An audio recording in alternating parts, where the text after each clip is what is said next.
I don't know how EA did this, but they've somehow figured out a way to support a Need for Speed game with more updates than any of the recent games in the franchise, and at the same time make it so that basically no one wants to play it. But in today's video, I'm going to tell them exactly how to fix it. Let's go!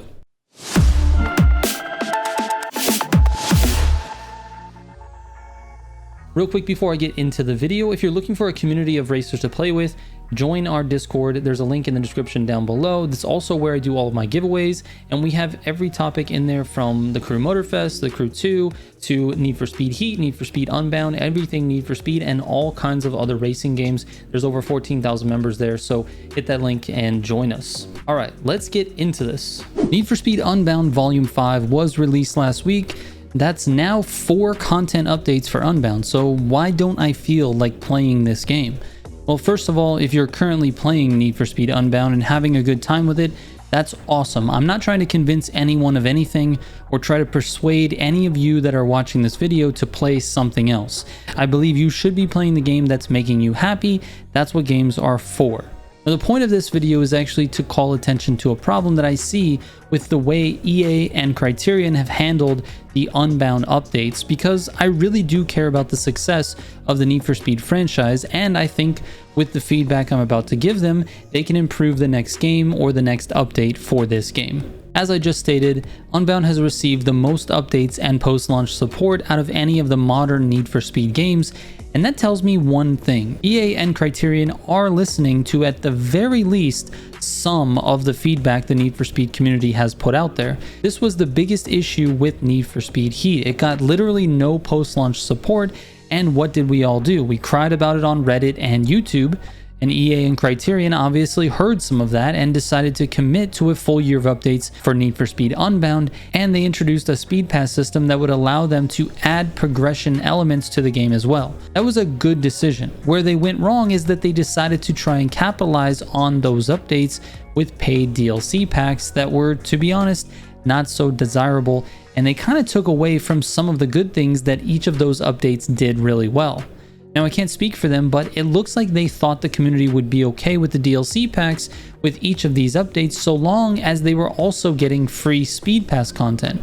And honestly, I think the Need for Speed community would have been more than okay with that arrangement had the rewards in the Speed Passes been good, but they weren't. What should have happened is the Speed Passes should have had 2 reward tracks, a free track and a paid track, and all of the DLC pack cars that we got throughout this last year should have been rewards in the paid rewards track that costs $10 for each Speed Pass, because that's the going rate for Battle Pass, Speed Pass, Motor Pass, seasonal type things. It's not a new concept, and it really would have worked fine, and they would have sold more of those than the individual DLC packs. Now, let's assume for a moment that they did do this the entire time last year and everyone was fine with it. That alone doesn't solve Unbound's major problems, and the biggest issue was not the art style or the handling model or the lack of multiplayer leaderboards or cops or anything like that. The issue is that the game really doesn't offer any game modes that increase replayability. Once you complete the campaign, you move into multiplayer, only to have to grind to unlock all of the cars and get all of the cash to customize them and build them, but for what? To do what with? There's no competitive modes, no weekly competitions, no customization competitions, no meetups, nothing to keep the players engaged and wanting to unlock and build the next car. The only reason to play is if your friends are online playing and you want to race against them. And with the 4-player limit on party size, that's also kind of tough to do. The biggest issue by a mile is replayability. So how do they add replayability?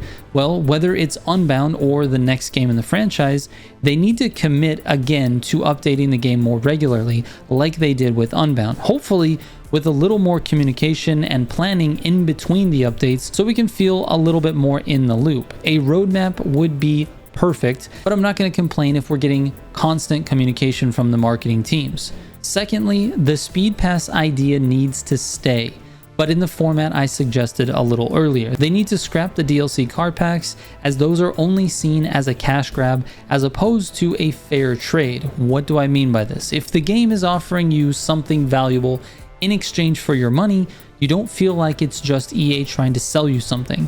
If the cars are tied to progression in the speed pass, it feels a little bit more like you're paying for content as opposed to paying for cars that really don't add any replayability to the game once you own them. Thirdly, a race creator needs to be in Need for Speed games alongside private lobby options where you can create a lobby and invite up to 15 of your friends. This alone would change the franchise forever because Need for Speed games are all about customization, and this is the ultimate form of customization. And lastly, there needs to be more of a focus on competitive multiplayer game modes. Now, I really don't want them to copy the festival format of Forza Horizon or The Crew because we already have enough of that style of game out there, but there needs to be some sort of competitive season that has rewards attached to it based on your performance during that season.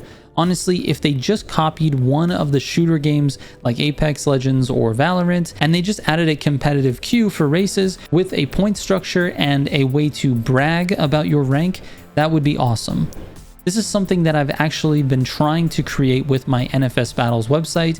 I won't go into specifics on it for this video because this isn't a Need for Speed Battles promo, but I'll link a video in the description if you want to learn more about what I've got going on there. Anyways, a competitive format always helps with replayability because it is in it of itself a reason to play the game and unlock and build cars. It incentivizes players to get better at the game so that they can compete. It makes players want to seek out the best cars and the best tunes and find the best lines on each track. And it's the thing that's been missing from Need for Speed games that can turn this franchise around.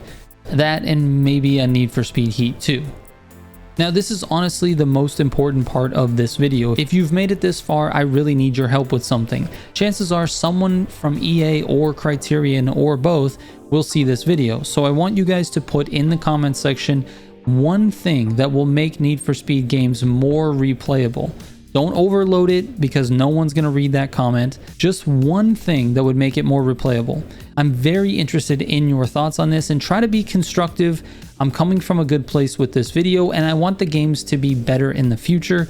If I see any unnecessary negativity, I'll just delete those comments.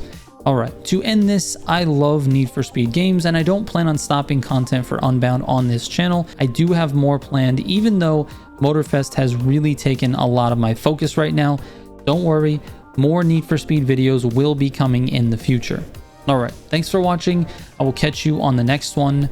Trigger out.